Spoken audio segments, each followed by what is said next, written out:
the afternoon session of the live coverage of Anambra election. From setting up by INEC to casting of vote by the people, there's been different updates on the issue at hand in Anambra State. We've seen the issue of youth playing football during election, a 96-year-old woman tearing up because she forgot her PVC at home and wasn't allowed to. All right, we hope to see a lot of good progresses since morning session. Obviously. Yeah. All right. So before we move, our correspondent in Anambra State.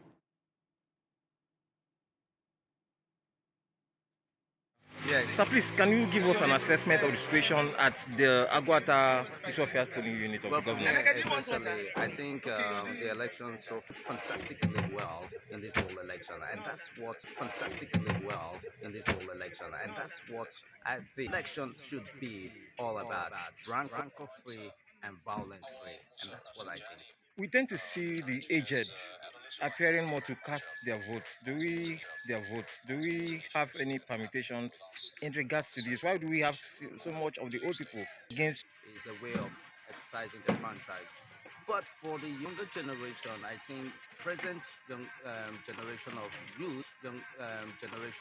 youth seem not to affect them as a people. Okay, so we have a lot of security officials around ensuring that everything goes peaceful. A lot of people said it's All, probably scare people all off the right, voting. hearing from the interview with Emeka Monye, a journalist, there's need to ask, as a person, what do you anticipate on election day? Is it a peaceful civic exercise or a dramatic clash of political interests? According to him, it said during election there shouldn't be any rancor. But over the years, we've always seen this. There is always a clash between people. There's been killings during election. Hey, maybe that's reason why majority of the youth are not ready to come out during election. So in your own opinion, looking at Anambra State, and we've heard over time the issue of the state being a volatile area, what was the atmosphere you were expecting today? Before now, we could sense that there were anticipated threats, hence the heavy presence of security personnel, which of course we heard from reports in the early hours of the morning in the session back then. So if the younger ones are not turning up or showing up for the elections, it's because a election within Nigeria has always had a history of a do or die affair matter into play. So when an older person is against a particular age of not contest, I think they should even set that up. Once you're beyond a specific age, you can't contest election. If we look at it in the US, once you have health issues, you cannot contest elections. Now, coming down home now I'm not talking about contents here, we're talking about those who are voting. The youth have seen that, or they've been so carried along or indoctrinated to believe that this is unfair for the older ones. People, Their voices don't matter. But here again, from reports which I had also heard earlier on, the clamor has been particularly from the likes of Yaga Africa, and of course, a particular chieftain who is an international, used the laissez-faire attitude of the youths within the Anambra election. So I think this would be a topical issue even after the elections have been concluded. And it's going to be for subsequent elections to also learn and see how they can actually checkmate this lapses of youths not being actively involved in elections. Looking at 2024 election, I feel 2023 election, I feel the youth were ready to come out. They were ready to vote.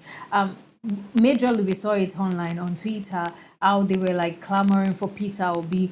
And I feel because they felt like the man was a little bit younger, not as old as the other people, and they felt like, okay, he would do the job. He's capable to do this. And after he lost the election, it was more like they were no longer interested. So this is the person we have hoping, and this person didn't even come second. He came in third. So with all the clamor on the internet, around that time, I was feeling that the man would definitely come in first because of the things I saw on Twitter and how I saw people talked about him. And it was just like, okay, this man. But then when the election result came out, he wasn't even the second. So I feel that in some way, it just kind of affected the morale of the youth. And I'm moving the youth not coming out to vote and all that.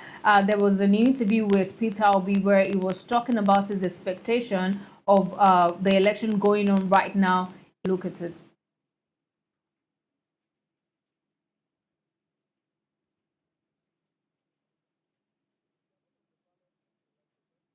You are not on the ballot in this election, but we know you belong to the Labour Party. I want to ask you what you think are the expectations of this election, especially as it has to do with your candidate, Dr. George Mohan. Well, for me, yes, you're right. I'm a member of the Labour Party and I support the Labour Party candidate. But quite frankly, everybody that is involved with this election is my brothers, my sisters, and everything. I'm not in ballot. I've been governor 13 years ago. So I'm not in this. I'm strictly in Champions League of Nigerian politics and contesting to be president of Nigeria. So for people who are in first division, I wish them well. And I'm sure they will do very well. Whoever wins, and I'm sure they will do very well. Whoever wins, let it. A medical care in each state in Anambra state. So this man was governor in Anambra 13 years ago, and he was there for 8 years. And I feel what we've heard of him during 2023 election was that he was a great man. You know, he saved a lot for Anambra. Now, going on Twitter, there was a conversation where someone said that if LP does not win, it shows that Peter Obi didn't really do well when he was there, you know, when he was the governor of the state. Now, but putting all of that aside, let's talk about his mindset. You've been here before. You have a party candidate and all that. What is your expectation of this? You know, he said something about the fact that every candidate are his friends. So these are my family members. They are my here to support them. Anybody who wins is to serve. The main reason why you're winning this election is to serve the people. And I can remember in the morning where I said something about leadership. Leadership is not just for you to come there to be a errand boy. You're here to serve the people. You're here to attend to their welfare, to their needs. So do you think if everybody has the same mindset, as much as we might not believe that totally, because even if they say all those things, we know that there are some things going on behind the scenes that we don't know about. But do you think if every one of them, saying from the federal government, from Oga at the top up to this moment, they all have this mindset of whoever wins, let them win. I really do not care about who wins. What matters is, are they ready to serve? Do you think we would be able to have free and fair election in Nigeria?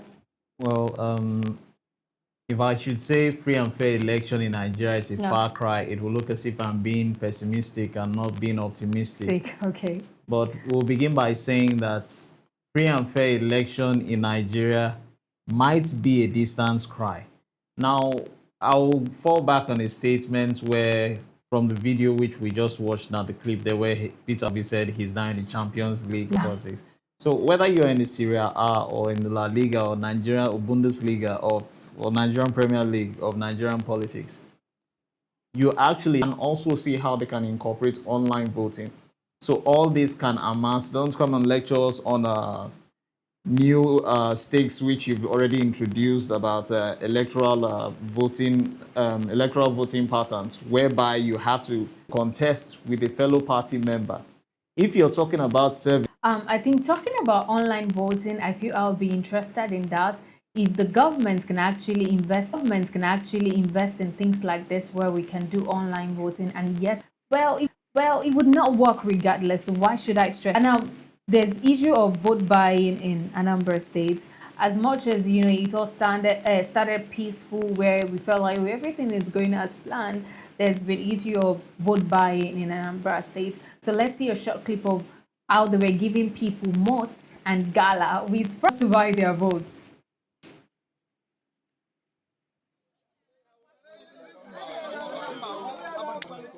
They also stated that there is issue of vote buying in Anambra State. Let's take a look at that too.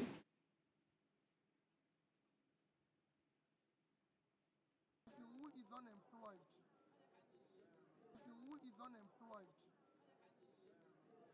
If it says it's vote for 30,000, what is he going to be paid next month? when there's no voting. By selling your vote, you're selling no school, no hospital, no job. You're selling away your future. And that is what is very worrisome. Other countries, even West African countries, didn't see this happening. So for you people who are journalists, All right, so coming from his perspective, let me first talk about the fact that, oh, if you're selling your votes, you're selling their votes. What they gave them, they will just take it at that point. That's not even enough to feed them for the night. But they are so comfortable with taking that and selling their votes to poverty for the next 4 years. And then they come out later and say, oh my God, this person is not doing well, this person is not doing right by us. So I'd like to ask you, do you think Nigerians can ever get out of the shackles of vote buying? Coming out from the shackles of vote buying will take a very, very long time. From what we can see, you can see the caliber of people receiving monetary donations, Yeah. gala, malt. You could weigh them. These are people who require or need emancipation from mental slavery.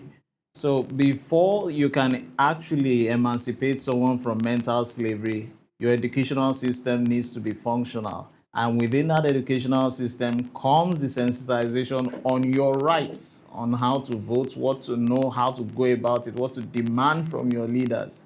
But instruments have been put in place for you to be afraid to even ask about your rights As a citizen. as a citizen. So these instruments in place is what is actually perpetuating poverty, which has become weaponized. That's what we now see during elections. As cheap as gala, as cheap as 30,000 naira. How much is your gas cylinder now for 6 kg or 12 kg? By the time you use part of the remaining 20,000 to get maybe foodstuff, everything is gone. And if you're a married couple, you have children who are heavy eaters, you're on your own for the next 4 weeks. That's even, it's just for 3 days and they're It's done just with for it. 3 days. So 10,000 naira a day and you're done. And you're done. Before you say Jack, and we're not even talking about 3 weeks or 4 weeks here. We saw here the market women, maybe they have branded gari or rice or whatever to give them. But you can't use a grain of rice or a grain of beans to last you for the next 365 days. So these candidates who are insecure, probably because they don't have the right qualifications, look for the nearest means as poverty to weaponize and capitalize on the gullibility of these people. So vote buying is a cancer within elections that will continue if our people are not emancipated from mental slavery, and if our leaders who are meant to serve according to Peter Obi don't serve rightly. All right. Thank you very much. Now let's talk about the technology. Do you think technology like beavers will enhance transparency or simply shift the battleground to a digital form of manipulation? Because I think so far today we've had issues of the beavers malfunctioning. So do you think this is the answer we need to the problem we have when it comes to election in Nigeria? Well, these are things we need to ask ourselves or tell ourselves the truth. When it comes to gadgets, we have gadgets which are of high quality, of low quality, and gadgets which are of way by far lesser quality. Now, we cannot say for sure that these beavers are of such ratings, which I just mentioned, but there's a possibility that if they are not preserved properly, for instance, there are some cars now, you cannot use them in some kind of regions. Why? Because there are specifications. It also falls back on all these gadgets. It's like your laptop. When making use of it, once it's overheating, there are issues.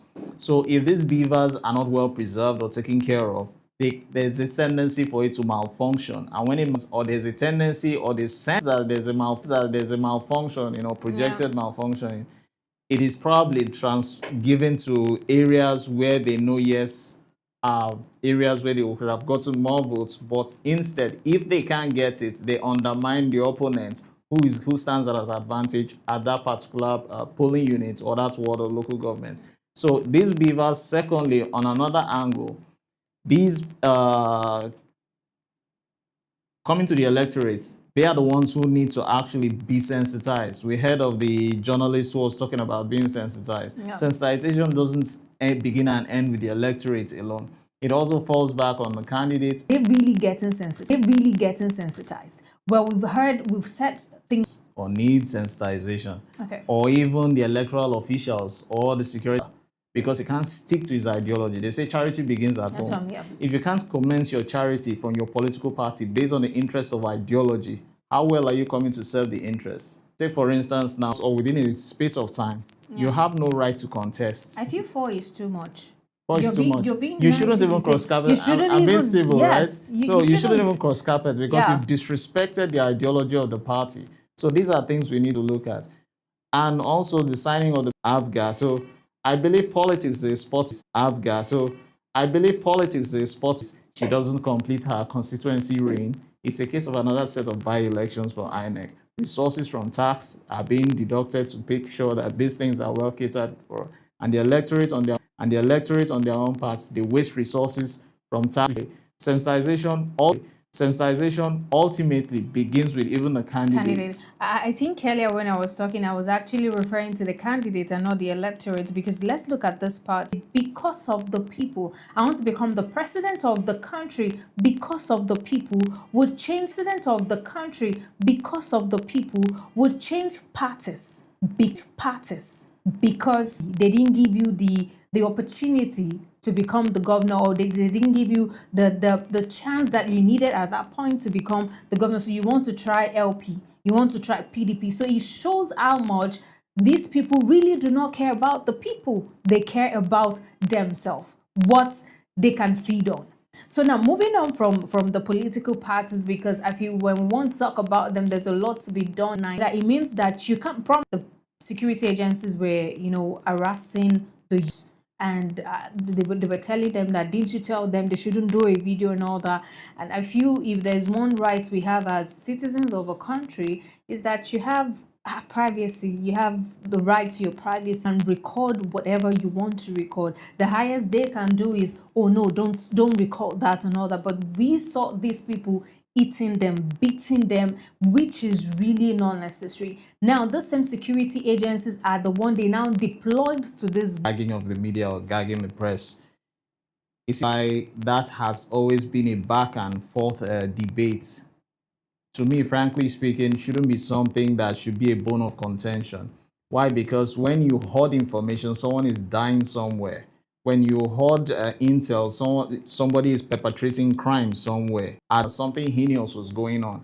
And this security employed to actually protect lives and property, or to make sure that the electoral exercise was void of insecurities, now switched affairs. You never can tell who must have mobilized them, because even there could be people on ground to make sure that their activities are perpetrated with the help of security agencies, because they have the influence, they have the means, they have the resources. But the abuse of these resources now is what matters. Why? Because the common man will see his rights are being trampled upon and will wish to speak up.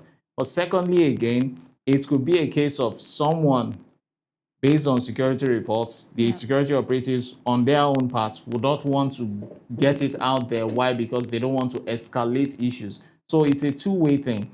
Gagging of information, gagging of the media, gagging of the personnel on their own parts, not wanting to escalate issues, wanting to contain it.